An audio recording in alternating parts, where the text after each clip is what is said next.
बिरसा फायटर्सच्या जाहीरनाम्यात 28 मुद्दे, काँग्रेस व भाजपच्या जाहीरनाम्यात नंदुरबारच्या विकासासाठी एकही मुद्दा नाही.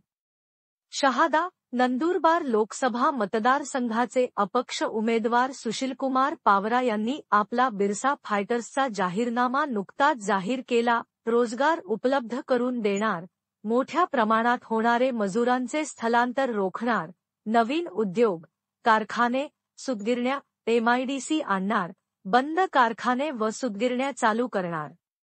सर्वच समाजातील लोकांच्या शिक्षण, रोजगार, आरोग्य इत्यादी सर्वच विषयांवर समानतेने काम करणार. गुणवत्तापूर्ण व दर्जेदार शिक्षण देणार, शाळांचे व सरकारी क्षेत्रांचे खाजगीकरण रोखणार. रस्ते खड्डेमुक्त करणार, नवीन रस्ते बनवणार, भ्रष्टाचार मुक्त करणार, भ्रष्टाचार रोखणार, व्यसनमुक्त करणार. कुपोषण मुक्त करणार, प्रत्येक गावात सरकारी दवाखाना सुरू करणार, दवाखान्यात मोफत उपचार उपलब्ध करून देणार.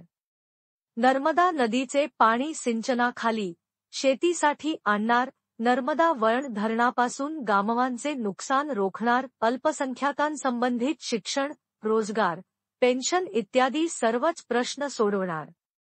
विद्यार्थ्यांची योजना बंद करणार, शेतकऱ्यांच्या मालांना हमीभाव मिळवून देणार, कर्ज माफ करणार, 5वी, 6वी अनुसूची व पेसा कायद्याची 100% अंमलबजावणीसाठी भाग पाडणार, वंदावे 100% मंजूर करणार. पेट्रोल, डिझेल, गॅस स्वस्त करण्यास भाग पाडणार, मोफत वीज देणार, राहिलेल्या भागात विद्युतीकरण करणार.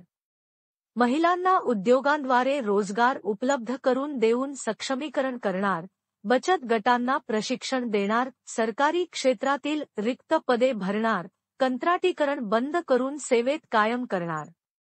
गरिबांसाठी मोफत घरकुले बांधणार, दिव्यांगांना, अपंगांना सरकारी योजनांत प्राधान्य देणार, वृद्धांना व तृतीयपंथांना अनेक योजनांचा लाभ मिळवून देणार. पर्यटन क्षेत्रांचा विकास करणार, प्रत्येक गावात वाचनालय उभारणार, प्रत्येक तालुक्यात सांस्कृतिक समाजभवन बांधणार, भारतीय क्रांतिकारकांचे पुतळे व स्मारके बांधणार. गरजूंना मोफत रेशन देणार, झोपडीमुक्त शाळा करणे इत्यादी एकूण 27 विषयांचा समावेश आहे. काँग्रेस व भाजपच्या जाहीरनाम्यात नंदुरबार लोकसभा क्षेत्राच्या विकासासाठी एकही मुद्दा नसल्यामुळे बिरसा फायटर्सचा जाहीरनामा